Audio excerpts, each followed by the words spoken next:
Alrighty. Welcome, guys. Welcome to today's live stream. I know it's a Sunday for me here, and it's probably a Saturday evening or afternoon from where people are across the globe. But I thought I'd come on today and do a live stream today. And today I just want to take a step back from the markets and stuff like that, or the market updates. And today I just want to walk you through some pretty awesome sort of chart reading techniques that you can start to apply to your own trading today, and start to use that in your trading moving forward, and to understand these markets just a little bit more. That's my hope in doing today's session, and that's what my goal is through there. So that's what I want to cover, guys. Is just the is to go through that today. So firstly, let me just bring up the typical disclaimer here. All right, traders, do not place a trade based on what you see in this session today, because trading is risky and it can cause substantial financial loss. There is no guarantees of making a profit in the market. So trading takes a long time for you to become a good trader. So this is just educational only when it comes to your trading.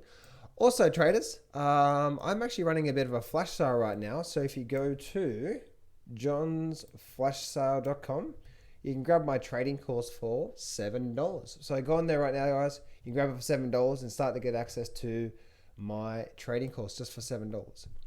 Now, let's actually get started through here right now. And I want to get started into today's market, or in today's session.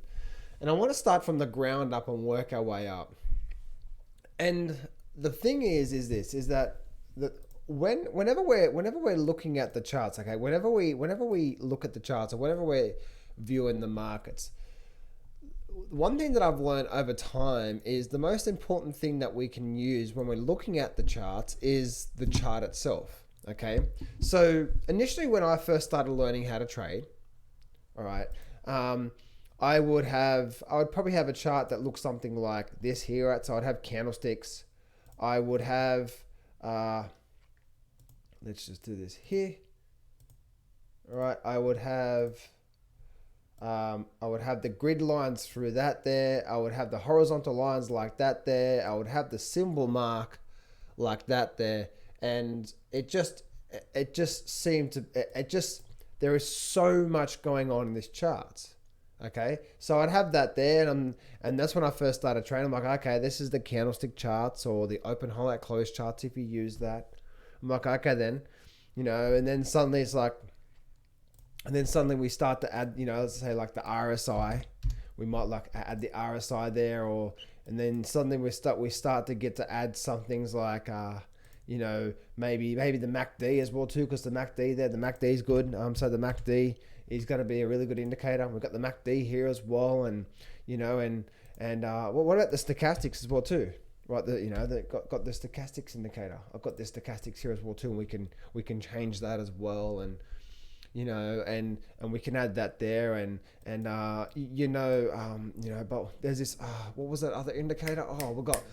That's right, the velocity, or the Williams indicator, or there's the ADX. I heard the ADX is actually quite good as well too, and the ADX is one of those indicators that it's the indicator that we're supposed to use. And as you know, that when I first started trading, I did this, right? I started adding all these lines through here of RSI, MACD, stochastics, and ADX. Now, I'm not saying you shouldn't use those. If you're going to be using anything, I think the RSI is a really good indicator, plus also the stochastic. But I'll get to that a bit later on when we're talking about indicators and how to use them. But the one thing that I learned when I first started trading was that when we're trying to view the market, right? Because the charts are simply just a representation of all the news that's come out, all the thoughts that people have thought that day. And it's pretty cool that the market makes these patterns in a chart, and you see these patterns form again and again and again. And so the most important thing, right, is that if we're trying to view what the market is trying to tell us, right, or we're trying to get a gauge of what the market is doing right now, then the indicators should be secondary. The first bit to us, right, should be the chart itself, because the chart is what we're trying to see from there first. And so what the biggest mistake that I did was actually do that. And so the more that I started to remove, okay, that, remove this, remove this, remove this, the more that I started to remove all that, these indicators on my chart, the more I got to be able to see what is the actual chart doing. And this is where I started getting to some of the chart reading techniques. But on top of all that, whenever we're trying to read the chart, right? We're talking about top chart reading techniques here. Whenever we're trying to read the chart itself, it's so important that we try to. It's so important that we have a clear image of what that chart is telling us. And what I mean by that is that if I look at my chart still right now, okay, I have volume down the bottom, and I have the chart through here right now, and I have grid lines. Right, there's a lot of stuff still going on there, and I want my brain. I don't want my brain to focus on anything but what the market is telling me. So if I bring that up, this is where I go to and I minimize the grid lines, minimize that, because I don't need to know the grid lines. I'm not after the grid lines. I'm not after that.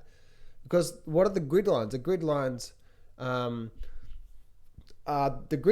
just there, right? The market will tell us where support and resistance is, not what we think it is or where it's going to be, right? The market will tell us that. And the Dow Jones 30, we don't need to know that, all right? We can see this up the top right up here, so we don't need to know that. So what we're going to do is we're going to minimize that. And we're going to bring up a blank background here. We're going to have volume down the bottom, that's okay. But see how it's just a blank background through here?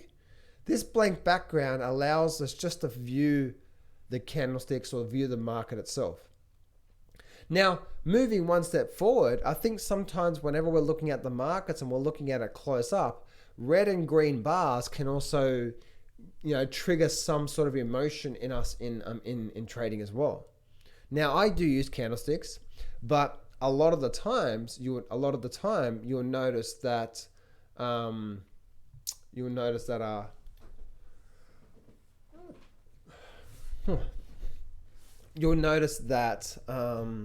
that I'm using a chart that looks something like this here.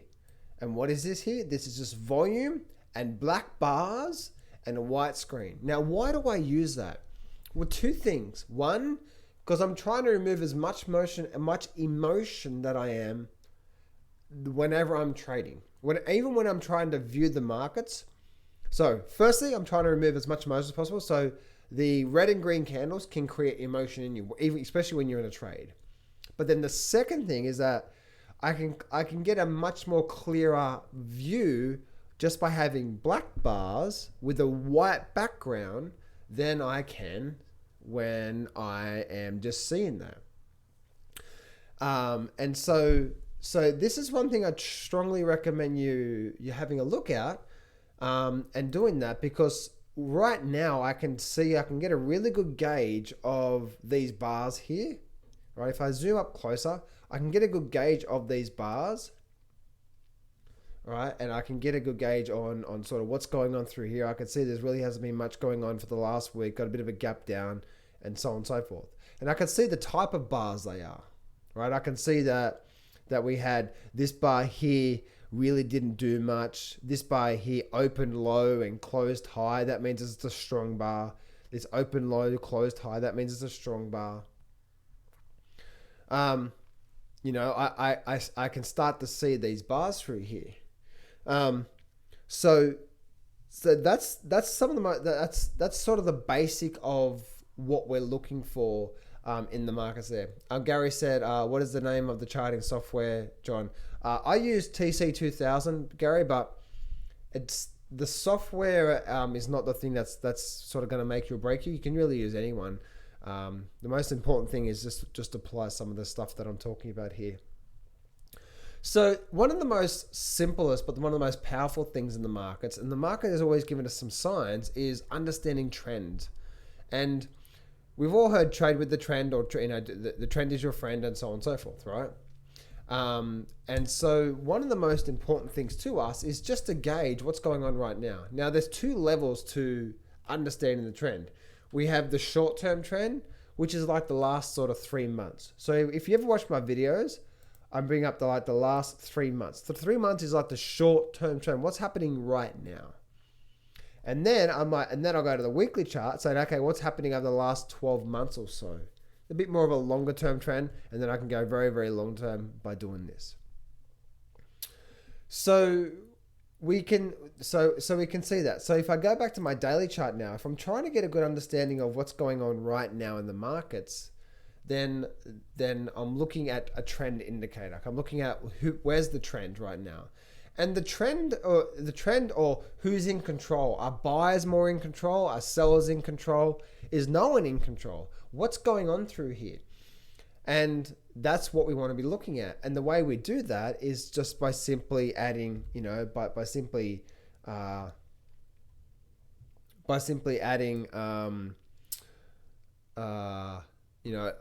peaks and troughs, or highs and lows. Now, this is one of the most important things we need to keep an eye on, because the market gives us signs of what's going on. And trading the markets is always about probability. It's never about certainty. So if I look at the markets, right, in an uptrend, we have a higher low, but it breaks past previous highs. Higher low, breaks past previous highs. As long as the trend keeps doing that, then it's going to continue. Okay, lower highs breaking past previous lows. Lower highs breaking past previous lows. So as long as the trend keeps doing that, we're likely to continue seeing a move in that trend. Now, what can happen sometimes is that the market may run up, create a higher low. It might come back up and make an equal high, but it's still creating a higher low. It may even make a lower high here, but then still come up and make a higher low. So the purpose of me telling you that is, in an uptrend, the most important part is that as long as we're making, and as you can see through here, as long as we're making low, higher low, higher low, higher low, that means the buyers are still raising the prices. The market's telling us that the buyers, as long as the sellers come in, the buyers are coming in and pushing it back up again. So as you can see, we may be making lower highs through here, or even equal highs, sort of like an ascending triangle pattern, if you will. But as long as the market is continuing to make higher lows, higher lows, higher lows, and higher lows, then the buyers are more dominant in that move, and we still have the buyers more in control through there. Same for a downward trend. If the downward trend starts to make a support, but then it makes a lower high, then we may even make a higher low, then we make a lower high, and then make a double bottom, then we make another lower high. As you can see, right, that we have a high, but then we have a low, we have a lower high, and a lower high. That simply means that the sellers are lowering their prices through here. So you can see that even though the market's making maybe a slight higher low or a double bottom through here, we're still making these lower highs. So just a recap of what I've said through there. Because what I'm going through here, right, trading is all about probability. And the more we can, and the highest probability is going to come from the market itself. The market's going to give us some sort of sign that it always does. Okay, so we can start to see how that in an uptrend, the most important part is a higher low, higher low, higher low. If the market breaks those lows, then now we've got a sort of a trend change, and I'll talk about that in a minute, right? Same for a downtrend. Lower high, lower high, lower high. As long as the market's making lower highs, doesn't even have to be making lower lows. Then the sellers are still in control. It's not until we start to see something like this where the market will change trend. So if I go and if I go and bring up an example of what I'm talking about here, if I go back to prior to the actual breakout, all right, look at this here. Prior to the actual breakout in this year, look what actually happened. Okay, what did we have through here? And this is really, really, really key. All right, the market was always telling us. So if you're thinking that the top was in through the '08 period, last year, we'll just have a look at this. Right, we ran up, went sideways, went up, came down, and created a significant low, higher low, another slight higher low, sideways, and then break. So you can see here that we actually had a high. We had a equal high through here, or even a slight lower high. But look what the market was telling us. The market was telling us at this point in time right now that what? That the buyers are still high, low, high, low, high, low. And then as soon as we actually broke this high, which as you can see became support through there, it was telling us that now the buyers are breaking out. The buyers are still raising their prices. What would change the trend is we'd actually break these lows through here, this low through here, or this low through here. That will say, okay, now we've got a change in trend. All right, and then the market goes up from there. So that's what we're looking at through there. Now, the thing about trading, right, and the hardest thing about most people when they're actually trading the markets is that the market is always changing and the market is always going through ebbs and flows, okay? So what I mean by that is that even though we have uptrend analysis, as I just talked about, or downtrend analysis, things can always change. We can go from uptrend to a downtrend. We can go from an uptrend to no one in control. And that's why it's so important, as I mentioned at the start, to bring up a chart or be in a situation where we're trying to remove as much emotion as possible when we're viewing the markets, when we're trading the markets. And so when doing that, we can remove the emotion as much as possible and see what the market is telling us. So let's have a look through here. Let's go back to for the last, say, 3 months. And let's actually go back through to here, okay? Let's go, we'll bring up the last 3 months, even the last 6 months. 6 months would be good for me, what I'm trying to share here right now, all right? So look at what we have through here, all right? Look at what we have through here. And this will be able to tell you, right, of, okay, something's changing through here. Look what we have. We had a low, then we had a higher low through here. All right, if I bring up my little good old screenshot again, you'll be able to see this. And this is something that is so important that, again, when we're trying to read the charts, we're trying to get a probability of what's going on right now. Are we in sideways moment? What's going on? So we have this low point down through here. We have a higher low, and a higher low. So as you can see, the buyers are still raising their prices overall. Then suddenly what happened? The market gapped down, and then what did it do? It actually broke this low. Now, at that point in time, we can see that the buyers are no longer raising their prices. The buyers are no longer stepping higher. It's a change in trend. Things are changing. And so as we can see, high lows, and then suddenly this day right here,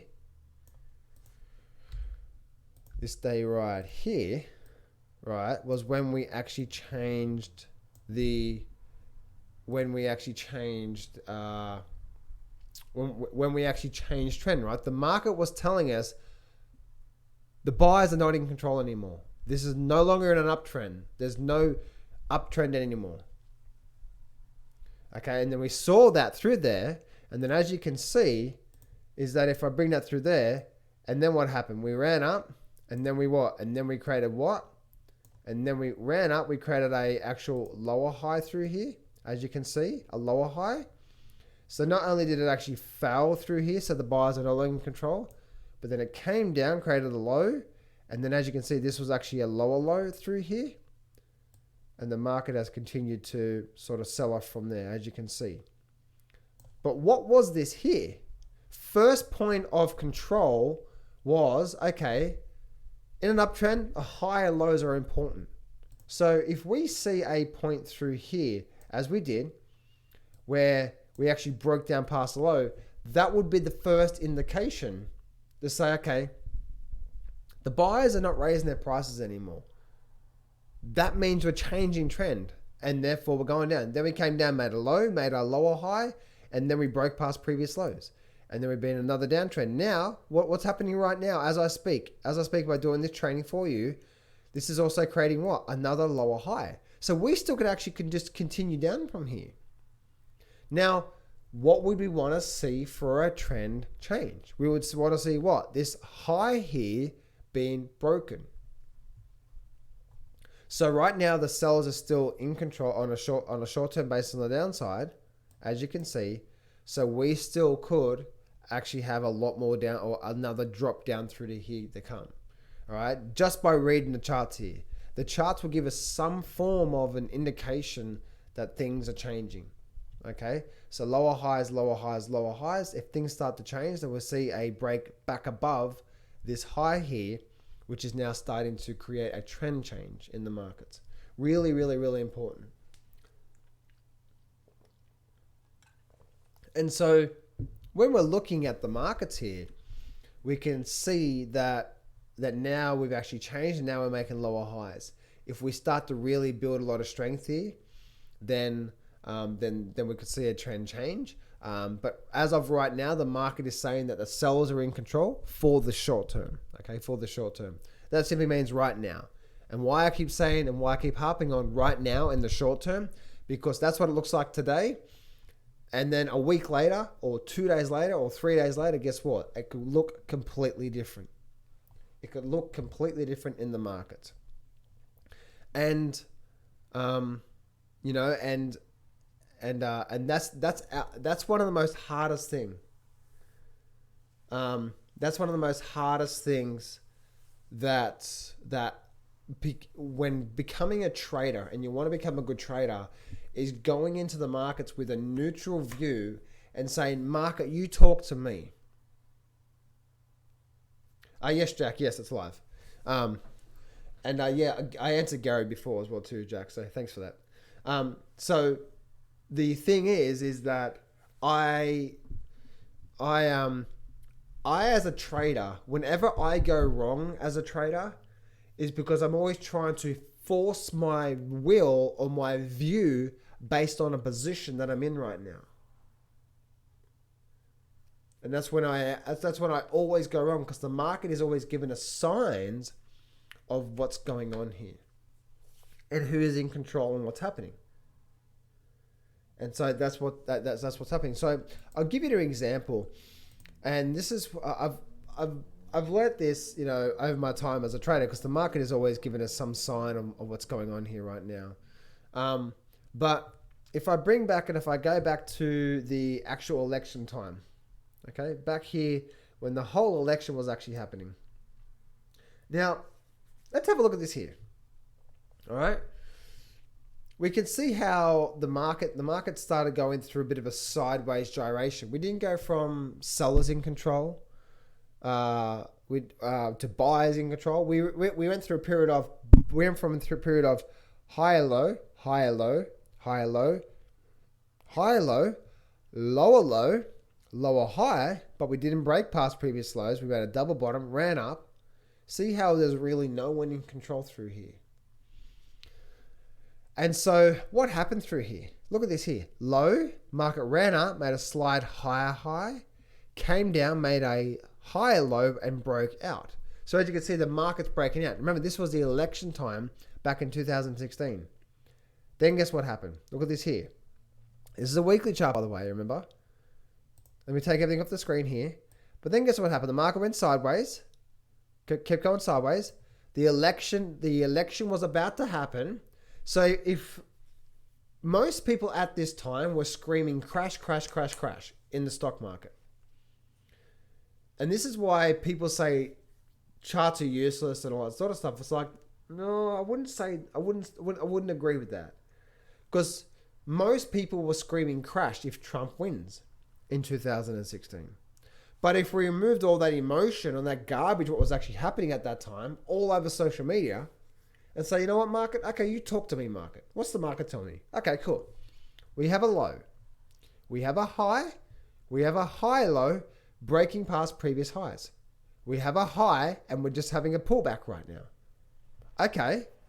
The market is telling us that not only were we in a sideways range, but now the market is telling us that the buyers are starting to break out because we're starting to what?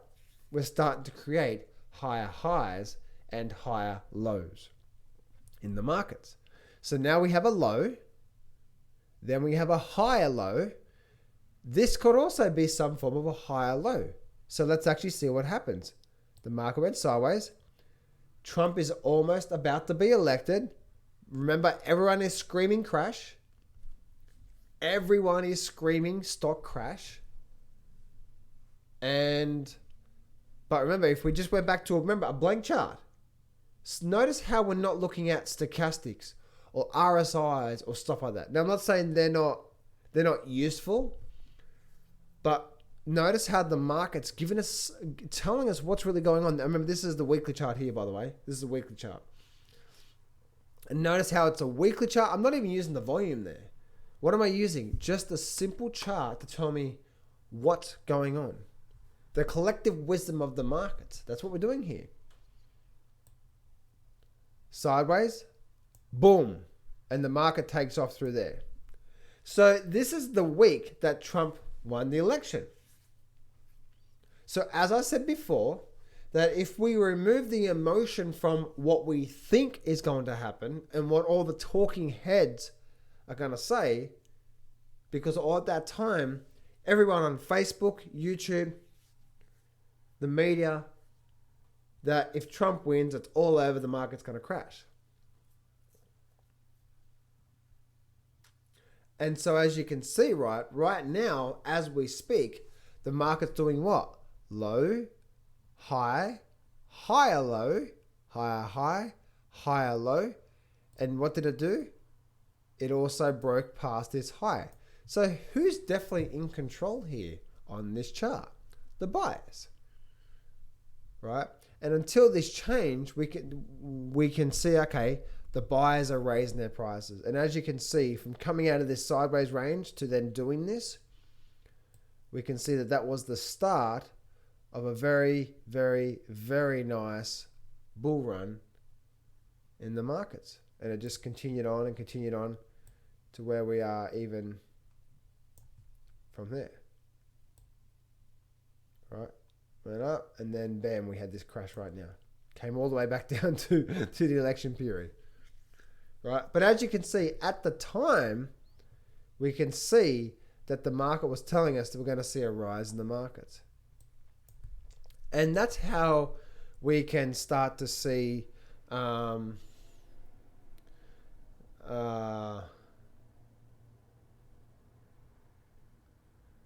that's how we can start to see or get a good gauge on what's really going on right now. Now, let me go back to here. Sometimes, if we go back to this point back here, which is this point through here, right? Sometimes we can do what we do here, right? We came down, we made a low, made a lower high, sideways, and then dropped. Okay, let me say that again. We went from a low, higher low, to a high period, down to a lower low, lower high. Notice how the sellers were starting to lower their prices. Then we had a drop, a period of sideways movement, and then another sharp drop from here. So if we're going to see an overall full-blown bear market out of what we're seeing right now, we would see something like that and continue to be like that. And so we can see that, and then something what happened is this: we had a very strong move down, and then a very strong move back up. Notice how it didn't even make a lower high through here to roll over. It just continued up and up and up. It wasn't even a rollover period. It just kept going up and up and up. What did it do? Came back up, made a higher high. So the market went from a very nice downward trend through here, then the market changed. So one of the hardest things about reading the charts or trying to understand even this one simple technique, which is so powerful, is that when we're reading the markets and reading the charts, the market changes literally by day, or at least by week on what the market's telling us. Because like right now, if I look at the Dow Jones, as I speak of doing this training for you, I can see that we clearly actually have a very nice short-term downtrend. Right, I say short-term because it's the daily chart looking at the 3 months. If I wanted to look at the long-term, we look at the long-term weekly charts. So let's look at the long-term, shall we? On the exact same charts we're looking at right now. What do we have right now? We had a low, we had a higher low, a higher low. So what's happened right now? We've had a run, then we've had a big drop down. If we were to go into a full-blown bear market, what would we want to see? Or what would happen? Would the market just go straight down and just keep going straight down like it has right now in the weekly chart? It's going to stop and just keep going, do. That's not likely. Why? Because we've already retraced 50% of the entire move up on Dow Jones. So we're likely to see some form of a bounce. But again, there's no guarantees out of that, but we're probably likely to see that. But let's actually look at the charts, right? If this is going to turn in to some form of full-blown bear market for the next 1 year, 2 years, what would we see? Again, by using the charts. Right now, if we have an uptrend, higher low, and then suddenly we break the low, this is a lower low, that means we're now indication that the sellers there may be a trend change through here. What do we need? We need a run up for it to make a lower high, then come back down and break the low. If we get this point through here, which is also known as potential like shoulder head shoulder, then this point right here is when we get the overall big massive trend change. And until we get that, we don't actually have a complete trend change yet. So looking at this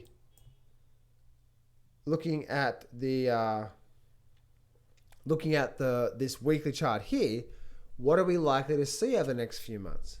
Well, if this is going to turn into a full-blown bear market, and what I mean by full-blown, right now we are technically in a bear market when I'm doing this training, because we've dropped here by quite a fair bit. So if this is going to turn into a secular year type of a bear market, it's going to keep going down, we're probably likely to rally. Remember, this is a weekly chart, right? So for the next week or two, we could actually even do this. Or 3 weeks, go down through here, right? But at some point, we're likely to see some form of rally, and depending on what happens here, if we start to hold here and fail through here, then we start to head down, and we create this lower high, and it definitely breaks this low through here. Well, now we're speaking massive trend change and massive complete, downtrend from there. But because we've come down so fast and so hard, I believe the rally is likely to be just as violent. Because this is just out of the blue. And what happens most of the time when we do get like very violent moves down, the move in the opposite direction happens. And you'll be able to see this back, say, September the 11th, 2001. When everything happened, right, the market crashed. But what happened 3 months later? If you actually, first we're in a downward trend at that time. But what happened is that we're in a downward trend, came up, came down. September the 11th actually happened. Bam, gap down through to here. So everyone was sort of freaking out. Guess what happened 2 months later? It actually went down a little bit more. But within 2 or 3 months, I retraced the whole lot and then even more. And so that's what could actually happen, right? That's what could actually happen in the markets through there. So there's a lot of stuff that we can talk about when it comes to reading the markets, guys, or reading the charts. But all I do say, guys, is that the better we can read the market, the better trader will be. And what I mean by read the markets is simply trying to come to the charts with a non-emotional view and say, okay, market, what is the market telling me right now? So right now, by looking at the weekly chart, the market is no longer an uptrend. We have stopped that right now. We are in a potential downward trend. We're in a bear market, but we're not in the downtrend yet. The weekly chart will create weekly chart will rally. It'll create some form of a lower high first and then break down.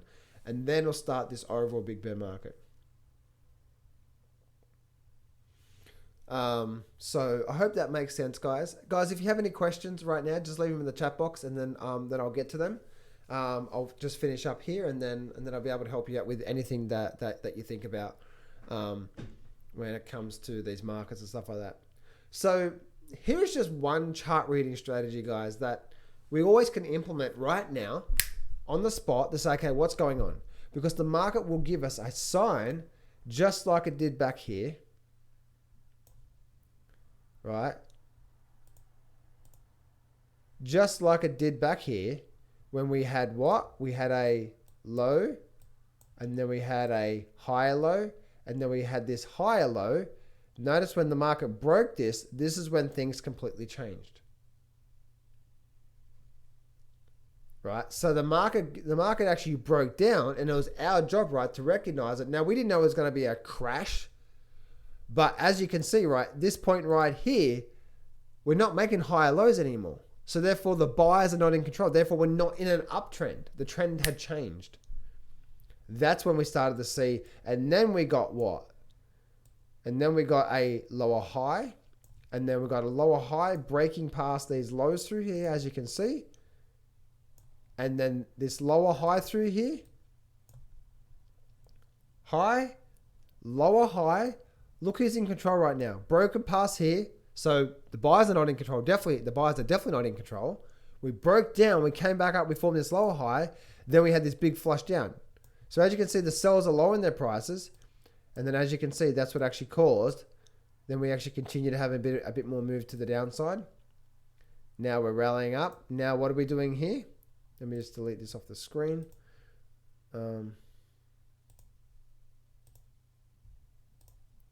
So right now, what are we doing? We've actually formed what? Here's another high. And this also could be another lower high. So we could expect to see, if the trend continues, more downside to come. And that's why I've always said, guys, in my market updates, that especially where we are right now, is that if the market does hold somewhere here, even if the market pulls back a little bit more, or if it sort of holds this low and creates some form of a higher low and then breaks up, very nice. It could even come down to create a double bottom, then break the low. That could be, again, a bottoming pattern, so on and so forth. So it's our job as a trader to continue to view and continue to watch these markets to see what is going on. And the more we can remove our emotions of saying, this is what's definitely going to happen, to like, you know what? Okay, cool. Come on, market, you tell me. And then going with that, as you can see, the market's always given us some sign through there. And the best way for us to do that, especially what I have found, is to bring up a blank chart like this, at least say the last 3 months, if we're trying to view what's going on right now, last 3 months, and then just go from there. And then if I bring up this chart through here, as you can see, that this is what the last 3 months of the chart looks like. And then who's in control, and so on and so forth. So right now, sellers are in control. Okay? And we're breaking down. I did a trade this week, DLTR. Right? I did a trade this week. It was actually just a short-term trade, but I did the trade and I got in on this breakout here. Right? So we had a high, we had a lower high, we had a lower high, and then we had a breakdown. So I was trading with the trend. And then 2 days later, this is the second day here. It was actually a very short-term trade, which is like 2 to 5 days. I was in and out with options. I think I did about 30% return or something like that with the option. So very, very, very short-term quick trade. Very nice quick profit for me for the week. or for that trade, should I say. So, with that being said, guys, I'll go back to answering questions there. FL Boomer.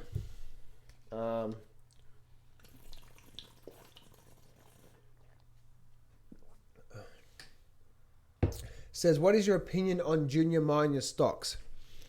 FL Boomer, that's actually a blatant statement, and we can't make a blatant statement like that across all junior miner stocks. We can't say junior miner stocks are bullish, because that's not true for all junior miner stocks. We can't say junior miner stocks are bearish, because that's not true for all junior miner stocks. Because each of those are different. Each of those are in different types of trends. Some are uptrend, some are downtrend, some are sideways, so on and so forth. Okay? So, and when we're looking at the actual companies itself, some of the actual junior miners, they're much more profitable than the others. Some actually make money than compared to the others, and so on and so forth. So it's like saying, the Dow Jones looks weak.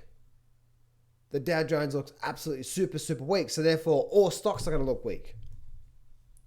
Right? Which is absolutely not true. If you look at the Dow Jones, right, and you look at all the stocks in the Dow Jones, or if you look at any stock, or any market, they each have their own characteristic. So if you say the Dow Jones is weak, doesn't mean all stocks are weak. If you say the NASDAQ, which is the same sort of thing, looks weak, doesn't mean all the stocks are weak, right? Because look at, say, for example, Amazon. Right, Amazon is completely different. Same as Netflix. They all have their own characteristic about them, or where they're at right now when it comes to trend analysis and where they're at when they're at, and so on and so forth. Stock markets have been crashing so much, but then if I bring up my weekly chart of Netflix, weekly chart of Netflix looks like this thing's about to make a big move up. So they're all in their own characteristic there. Thank you. Can you look at AUMN? Sure. AUMN. Do you have a position in this right now?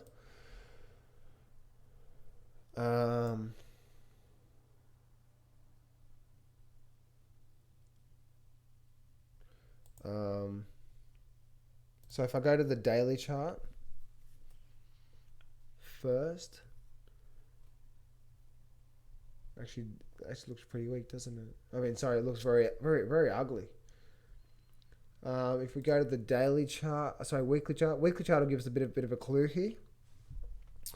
All right, so yes, you do. Okay, so the very first thing I do see here is actually which is actually a positive sign, is that we had a very big low here for 1.5 years. All right, a very, very, very big low for 1.5 years. Then we came down and we actually broke down, as you can see through here. This is a weekly chart, remember?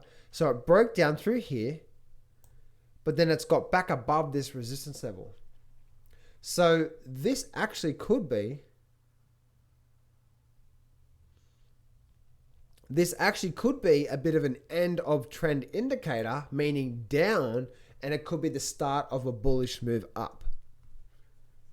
What we will want to see to confirm that, we have got that now, is that what we want to see is we want to see this thing rally back up above 35 and to get back above 35.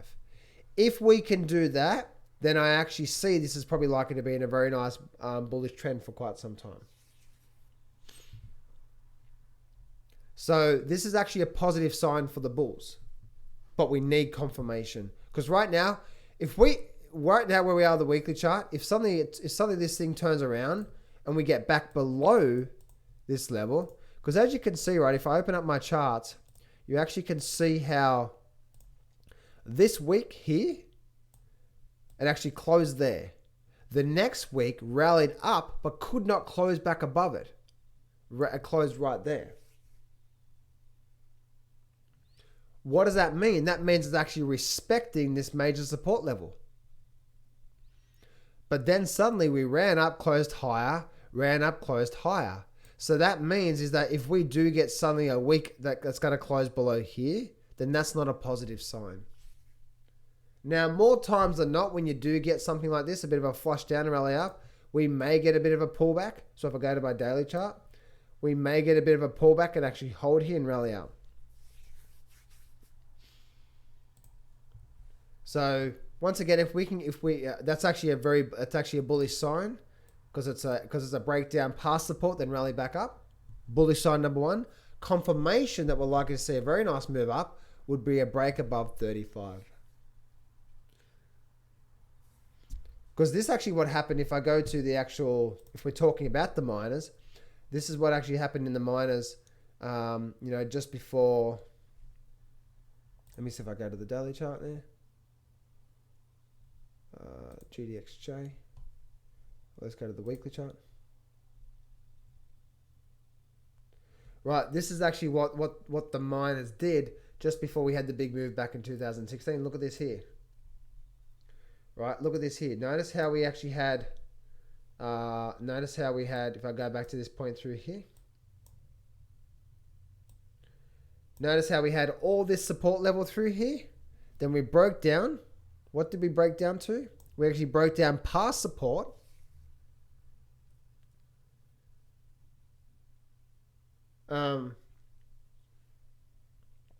We broke down past support through here. Notice how we closed down back below the support level, but then notice how we rallied back up. When we rallied back up, we actually got back above this resistance level here. And then that's actually when we actually started to make a big move. Now, I'm not saying that your stock is going to do that, but it's just showing you, okay, this here was a trend change. The market loves to do that. It loves to break up to a slight high or a slight low and then dump. Or slight low and then rally. Market absolutely loves to do that. Like say for example, even with the indices, right? If I look at the indices, what did the indices do? Look at this here. It rallied up to a slight higher low, and then dumped. So that's why I call it an end of trend / false breakout indicator, because it's very, very, very powerful. We start to notice that, and then it's failing. It's a potential sort of thing there. I hope that helps you out there. FL Boomer. All right, cool. Let's actually continue on here with the questions here. Hey, Mike, how you doing, man? John, can you talk a bit about how unemployment might affect the markets? Seems like lots of people are losing their jobs right now. Yeah, sure, Mike. Yeah. The thing is, Mike, is that right now, yes, there's a lot of people. Right now, there's a lot of people that are unemployed right now. But as you would have noticed, Mike, that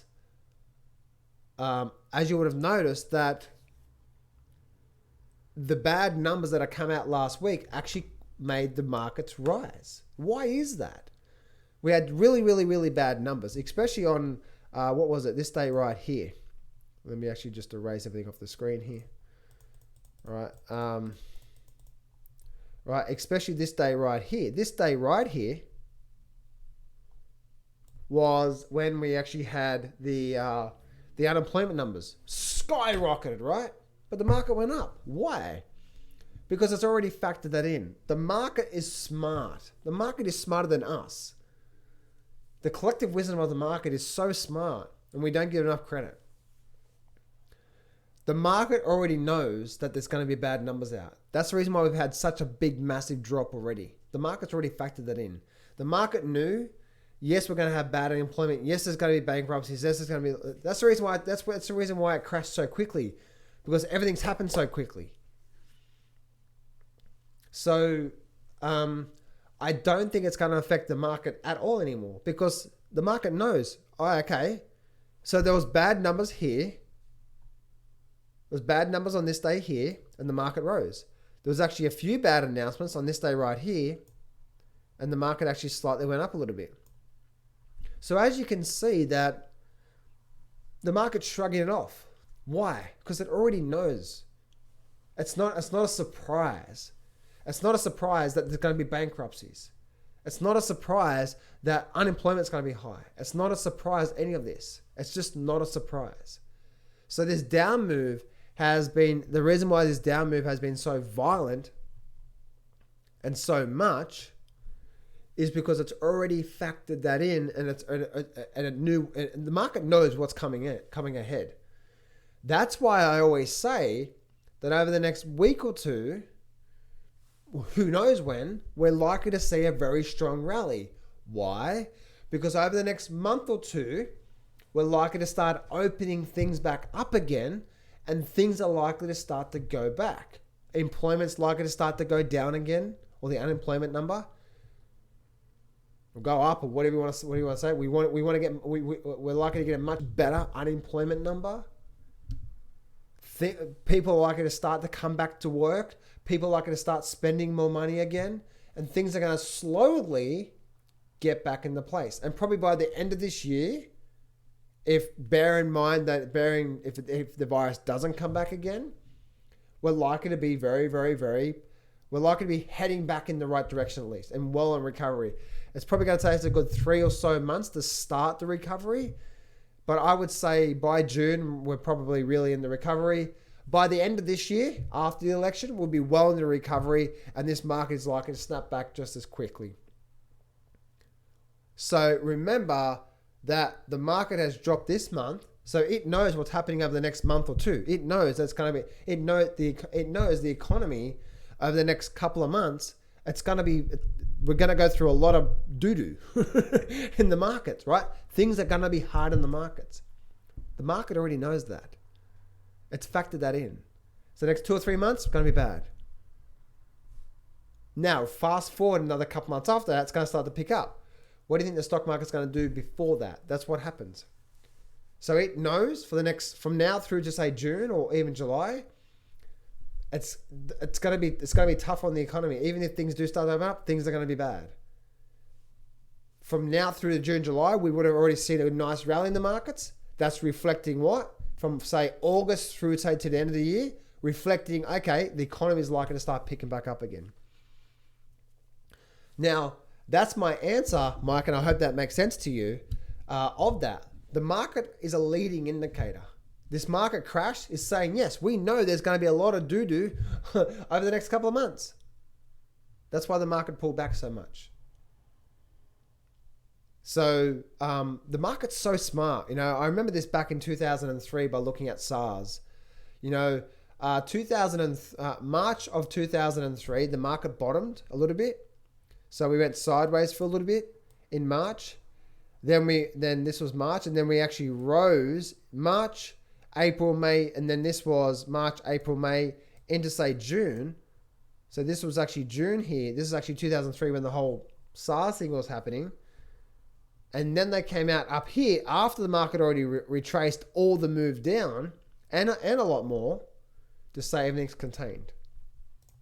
So that's where I always say, if people are saying, "Oh, you got to use the fundamentals to get in," we have to wait for the government to say it's all good and then we're going to get in. It's like, no, wrong move. Look at this here. If you waited for the World Health Organization to come out and say this was pandemic, that's really bad news. Guess where you would have actually shorted? Where my pink arrows are at the top. What is that? That's when they actually came out and said, World Health Organization came out and said pandemic, right? Oh my goodness, fundamental. Let's short the markets. That was the worst time to short the markets, as you can see. And then a few days later, Trump came out and said, national emergency. So, Mike, I hope you can see, right, that when everything seems really, really, really bad, we're probably likely to get the change. When everything seems really, really, really bad in the media, and everything's happening really, really bad, we're probably towards the end of that, because that's already been happening, building up to get to that point. And then when we go through a really, really, really, really bad period, not only is that the worst time to short the markets, but it's probably a good time to go long. Why? Because we're probably likely to get some sort of a turning point at that time. I'm not saying we're there right now. I am saying that we still could probably get a bit of a drop here. But as the unemployment number, the market knows that. Right? Now remember guys, that the stock market is not the economy. The economy has been flat, hasn't been growing for 10 years. Stock market has. But in this case, the reason why it sold off so quickly because it saw what's happening right now. That's why I see a very strong, sharp rally when we actually do start to pick back up again. We're likely to see a nice move back up.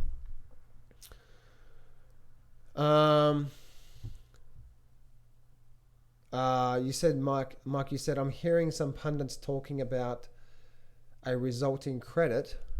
All right, guys, let me actually just continue here. Guys, if you haven't done so yet, then go down to johnsflashsale.com for $7 trading course. Go get you some of that. Let me just answer some more questions here. Mike says, I'm hearing some pundits talking about a resulting credit crunch crisis from lowering equity prices. So you see this? If so, what is this effect? Well, we know the effect, right? We know the effect. We know that there's going to be bankruptcies. There's going to be a lot of companies go out of business. Unemployment's going to go through the roof. Like, we know that, right? That's not a surprise. If a company goes bankrupt, it's not going to be a surprise. There's actually going to be many companies go bankrupt. The hard part is actually getting it back going again. That's going to be the real hard part. And that's obviously just to see what the government's going to do with that.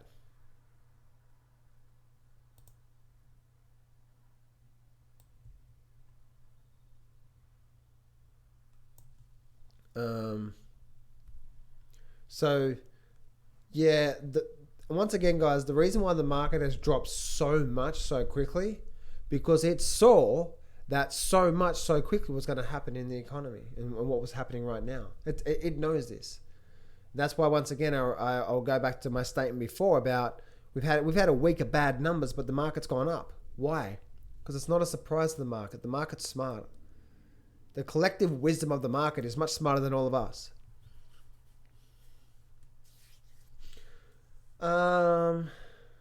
God Minerals. David said, what are your general macro outlooks and targets? Okay. What I see happening, what my general outlook and targets are this. If you're looking at, say stock market or whatever, my general outlook is that this will pass and we will get back to a good state. Now, let's put a caveat on that. That's a caveat of Fed printing so much money to get things going again. Yes, that's going to create jobs. Yes, that's going to create movement. Yes, that's going to get things back up and running. Yes, we will get back up and running. By the end of this year, we'll be well ahead into the recovery. Do you think Donald Trump is not going to do whatever he can to make sure things rebound as quickly as possible before the election time? I don't think so. Do you think Donald Trump is going to let this stock market continue down when you know he keeps saying, look at the stock market, look at the stock market? What would be the number one thing he would love to say at the election period? Look at the stock market, all-time new highs again. I told you we're going to bounce again, and now we're coming rolling right back. And the next 4 years is make America great again. Right? We can just see it. Why do you think he's printing so much money right now? Do you think it's going to stop? So the short term or the next couple of years, bounce and another move in asset prices. Then that's where the danger starts to come in. Because as we continue year after year after year after year, baby boomers, pensions, all that sort of stuff become a constraint on the government. Them printing more money puts a constraint on the government. Once we start to see inflation start to go up, that's when it's going to be so dangerous because they're going to be forced to raise interest rates. The stock market might go or whatever. And then we're talking about maybe 2 or 3 years down the track here, by the way, guys. Okay? This is just what I think. By seeing what I'm seeing here right now. Because right now, the biggest problem is the government debt, right? But the government debt is only a problem based on its serviceability. If it cannot service it, and especially in the long run, which it's becoming harder and harder and harder because the more money they print, that's when things start to... So what's going to cause that massive bubble to prick? Especially with all this trillions and trillions and trillions of dollars. It's gonna be caused by in raising the interest rates. What would force them to have to raise the interest rates? A simple matter of trying to calm things down, like the stock market or the property market, or that, and or inflation starts to really pick up, and now they're trying to calm inflation down. And so when they do that at that point, we're likely to see the massive top in the markets. I don't believe we're at a massive top right now, because the big issue is what? Government debt. Government debt's not an issue yet because interest rates are zero and they're doing what they're doing right now. When they have to start to raise interest rates again, that's when things are going to turn to complete custard, and that's when we'll see the top.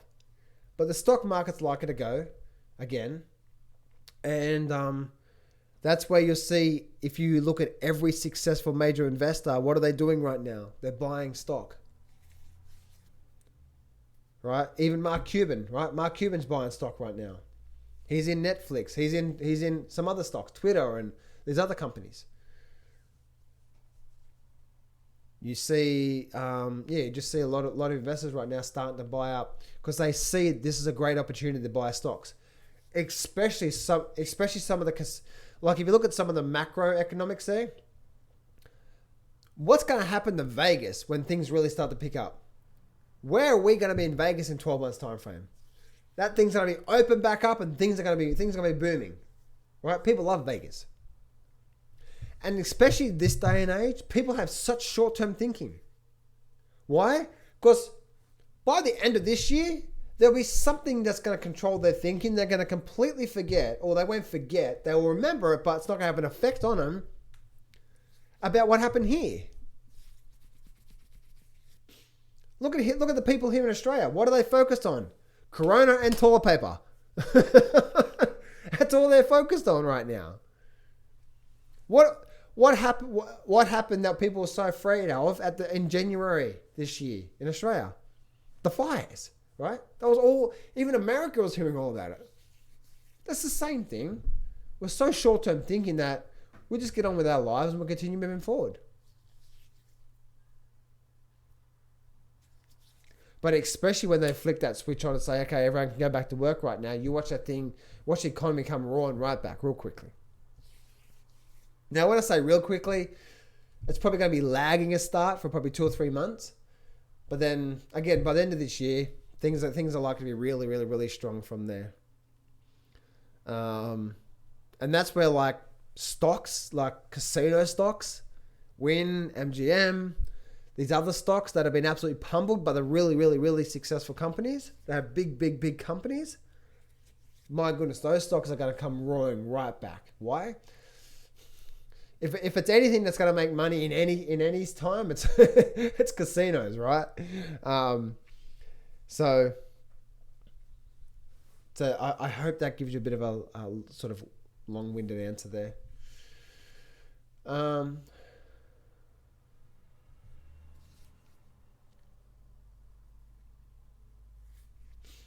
Let's actually continue on here. Mike, yep. So I hope that makes sense, David. There, that's what I see right now. But I don't think we're at. I don't see us being at the top yet. Not yet. Maybe in the next 2 to 4 years, we may start to see that. Last question, John. Thoughts on FB? I am holding a little bit, thinking of topping up. Mike, so did you buy? Have you got call options? What are your thoughts there? If I go have a look at FB right now, Facebook, let's go have a look at Facebook here. So short term on our Facebook is actually still heading down, and we're still in a very big downtrend. What you would want to see is that even if it did continue down, which I do think we're probably likely to continue down a bit more this week, even in the indices, then we want to make sure that we actually sort of hold these lows through here, and then sort of start to reverse back up. If we can at least hold these lows through here, if I bring up this here, if we could actually have this low through here,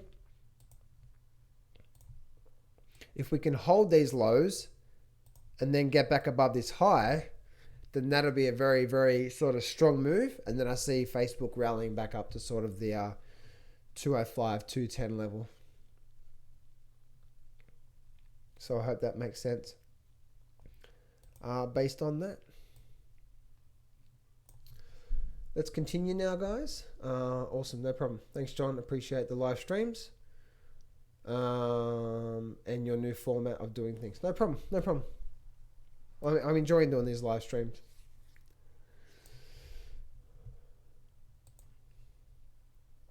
You said, what is on Roku? ROKU. Okay, Roku. Firstly, we're in a big downward trend.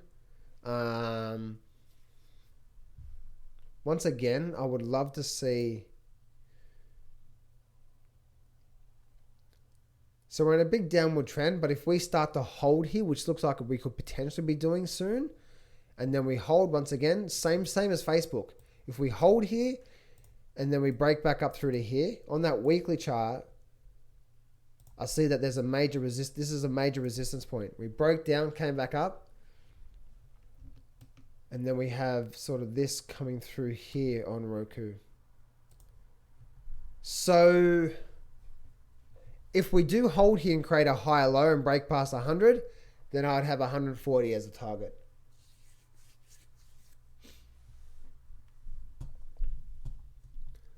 So I hope that makes sense there for that one there. But again, we would want to see that. But I am definitely starting to see a bit of strength coming into here. We had a very strong rally up. And notice how we're getting a very, very, very weak pullback. We want to see that confirmed by a nice breakout to the upside.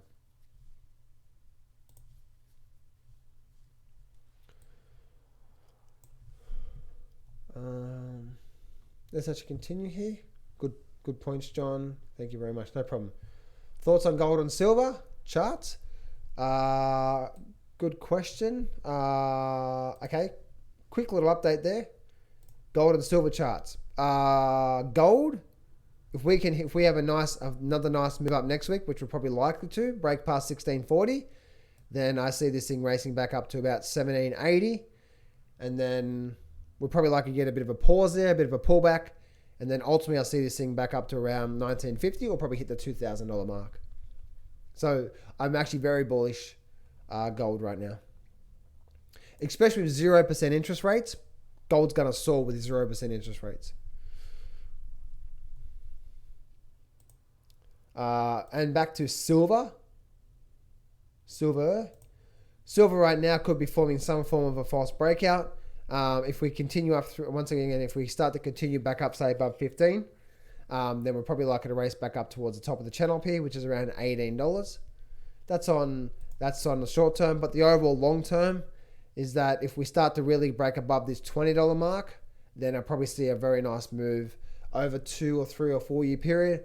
Probably then right back up to all-time new highs on silver. That means above 44. But short term, if we break above that short term once again, if we break above, and if we hold here and we can continue back above say 15, then we're probably likely to race back up to around the $18 level. Long term overall basis, which means the weekly chart, is if we can run back up, get back above this trend line here, the 18, probably even above 20, then we're probably likely to see a very nice strong bull market out of silver there.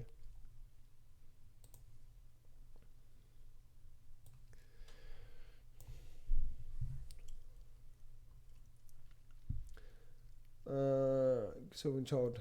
Big game options. Thoughts on Tesla? Tesla. Oh, Tesla. TSLA. Tesla. Right, so Tesla came back down to, let's actually just remove all this off the screen here. So Tesla came back down to a major support level. We had a very strong rally up, which was clearly a bubble, right? Big, strong rally back up. And if any of you guys have been watching my videos for quite some time, when you see anything go straight up or straight down, we're likely to see a snapback. It happened with Bitcoin. It's called a bubble, right? A bubble is when the market goes straight up, just like Tesla did. What happened here? Straight up, a little bit of a fart assing around, and then straight back down. Same for the flip side on the downside. If markets go straight down, like recently, a bit of a fart ass around, and then we're probably likely to head back up. Right? So right now, my thoughts on Tesla are this. I'm noticing Tesla is around these levels through here. We would want to see Tesla start to hold here. Once again, hold and start to break back up through here. If we can do that, if we can get something like this, and then breaking past this high point through here, then that's as a higher low, breaking past previous highs at this major level of support. That would tell me we're probably likely to go for a very nice run back to the upside. And we're probably likely to raise back up to 900. There's so many opportunities right now, guys. So be prepared, be ready, be prepared, be ready, be prepared, be ready, be prepared, be ready.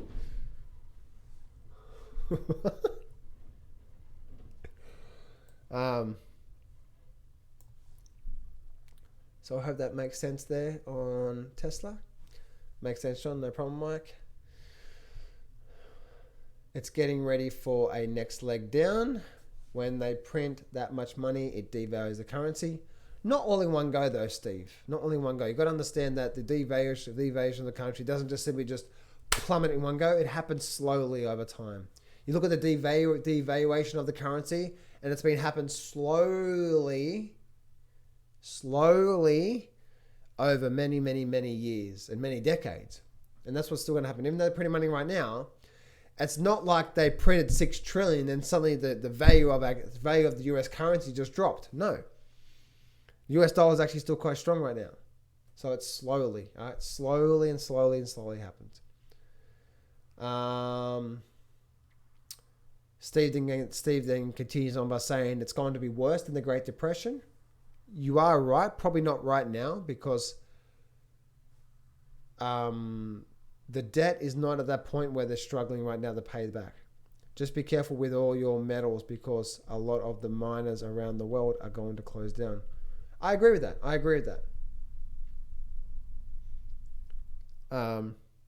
Actually, you know what? I reversed what I said. I agree with that potentially right now. But if we start to see a very big move in the miners, in silver and gold, then no, that won't be the case. Because then we can have that set. But again, that's not a blatant statement across them all. They all have their individual balance sheets and so on and so forth. But you know, that whole thing about it's going to be worse than the Great Depression, you know, you're probably right, but not right now. I still think we have a lot longer to go from there. And you are right there, Steve, that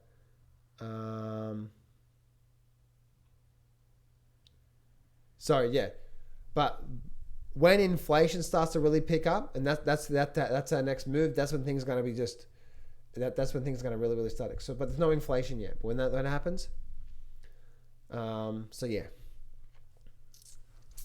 just don't be so biased to one side of everything. And also, Steve, what I want you to do, Steve, is that I just want you to go study the markets. Go back at all the times we've had flash crashes. From 1987 to 2011, you know, like all the flash crashes in history that happened. And you'll be able to see what happens generally afterwards from that. But who knows? We could be at the top of the markets right now. I'll let the market tell me that. But initially, no, we're not going to see a very, very, very nice, sharp and hard snapback. If we can't break up to all-time new highs and we fail, then we could see another major leg down. Short term, like this week right now, we're probably likely to see a move down, yeah. For the next 3 to 6 months, we're probably likely to see a very sharp snapback. After that, if we can't make an all-time new high, then we just got to keep watching what the market's telling us. No problem, Steve. Nathan said, what are your thoughts on the government debt, interest rates, and how it would be affect things? Yes, Nathan, as I was saying before, I'll quickly recap. The government debt is not an issue until they can't service the debt, right? That's when it becomes an issue. Right now, they can service the debt. Interest rates are really low, 0. They can still service the debt. The serviceability, that's when it becomes a problem. Because, so for example, right, if you go borrow all this money to buy houses, cars, or whatever, but you can actually still service that debt, there's no problem, right? At the time, there's no problem at all. And then you say, you know what? I could borrow another $1 million and I could probably service that debt as well too. Okay, cool. So you go borrow another $1 million. Now it doesn't mean that you're not pushing against your comfort zone or where it's getting to that point, but that's the same thing. You can still service the debt, so there's no problems. That's where the US government is. That's the reason why they can keep doing what they're doing. Interest rates are so low and so on and so forth. Especially if they can use some of that debt to then go monetize it. Like, there's a lot of debt on the government there, but you know they're monetizing the crap out of it. How much of the value do you think of all the governments that have actually purchased all these mortgage-backed securities and stuff like that? What do you think the value of those? What do you think the value of that is right now, when they started purchasing back in 2009? All these loans and stuff from the government, you know, these houses and stuff that people didn't want to buy or whatever. What do you think the value of that is right now? It's probably at least exactly what the property market's done, right? So yes, that's a debt on there, but the equity of that debt right now is probably a lot higher. So they're doing a lot of things to monetize that debt as well too. So not all debt is equal. Some of it, like if they started buying all these mortgages and stuff like that, all these houses, guess what? Now they own the house. What's happened for the last 10 years? The housing prices, they've just gone up. So they have that on their balance sheet. You know, and then, there's a lot of things I can go on with that there. So I hope that makes sense there with that. Now, when will it become an issue? When inflation starts to pick up and they have to start to raise interest rates again. That's when the thing's going to be really, really, hey, mate, long time no see. Hey, John, how you doing, man? Steve, yes, but if prices go up, gold and silver in the ground will go up, especially with a significant bounce. For silver, which I'm hoping for. Yes, yeah. Well, yeah. Gold's probably going to skyrocket from here, guys. 0% interest rates and what's happening right now? Yeah. Gold's going to soar. I see that doing with silver as well too. Silver, to me, as I was saying before, silver with this breakdown right now could be forming that major false breakout as we speak right now.